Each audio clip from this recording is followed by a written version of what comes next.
Hello friends, સ્વાગત છે તમારું મારી ચેનલમાં। તો બધાના ઘરે આ રીતે પોતું મારવાના મોપ હોય જ છે અને લાંબો સમય સુધી આ મોપનો યુઝ કરવાથી ઘણી વખત આ મોપ ખરાબ થઈ જાય છે અને આ રીતનું ચક્કર હોય છે તે ફરવાનું બંધ થઈ જાય છે।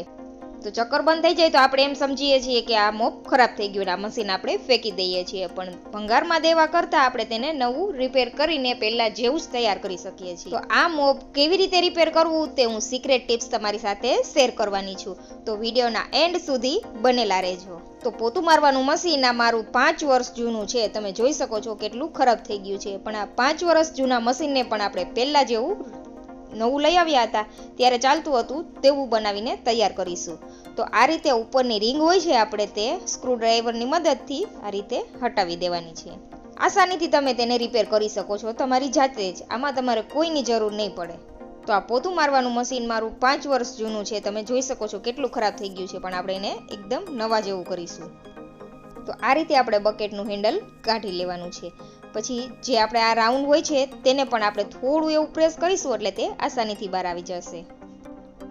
આનો મેં યુઝ કરેલો નથી 5 વર્ષથી, એમનેમ જ પડેલું છે એટલે તે એકદમ ખરાબ થઈ ગયું છે, તો હવે તેને આપણે નવા જેવું કરીશું।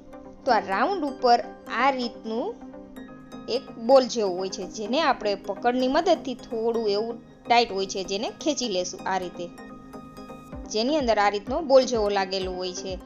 આ બકેટની અંદર આટલી જ સામગ્રી હોય છે, કાંઈ વધુ તામઝામ નથી। તો હવે બકેટને સરસ એવું પહેલાં આપણે ધોઈને સાફ કરી લેવાનું છે, જેથી બકેટ આપણું પહેલાં જેવું નવું થઈ જાય।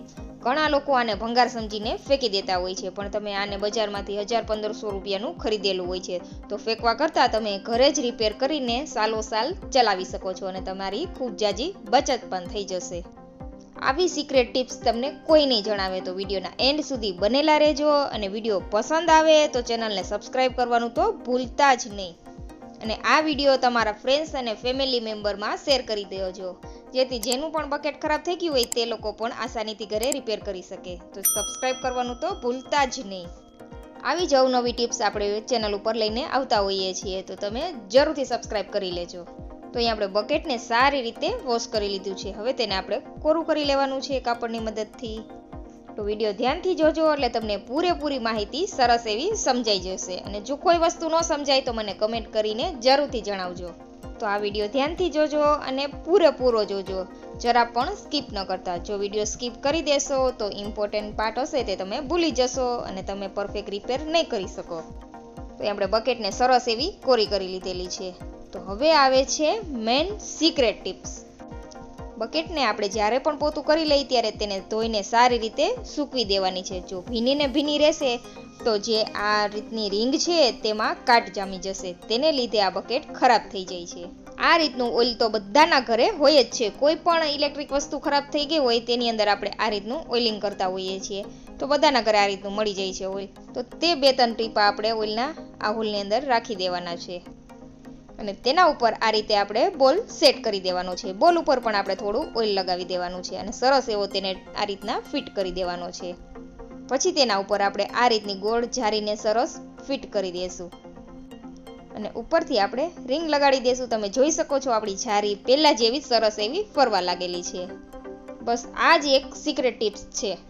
હવે જ્યારે પણ તમારું મોપ ખરાબ થઈ જાય ત્યારે તમે આ ટિપ્સનો ઉપયોગ કરીને જાતે જ રિપેર કરી શકો છો। તમે જોઈ શકો છો 5 વર્ષ જૂનું છે પોતાનું મશીન, તો પણ એકદમ નવા જેવું ચાલી રહ્યું છે।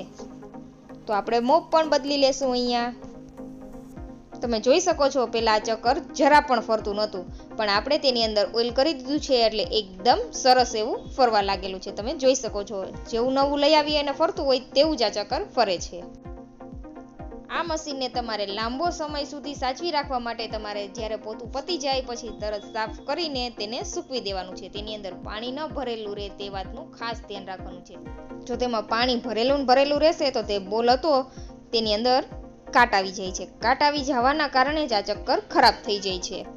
મહિને અને 15 દિવસે તમે આ પ્રોસેસ કરશો એટલે તમારું મોપ છે તે વર્ષોને વર્ષ આવું નવું જ રહેશે અને જરા પણ ખરાબ નહીં થાય। જો તમારી પાસે ઓઇલ નથી તો તમે બજારમાં 1 રૂપિયાનું પાઉચ મળતું હોય છે તેલનું, તેનો ઉપયોગ પણ કરી શકો છો।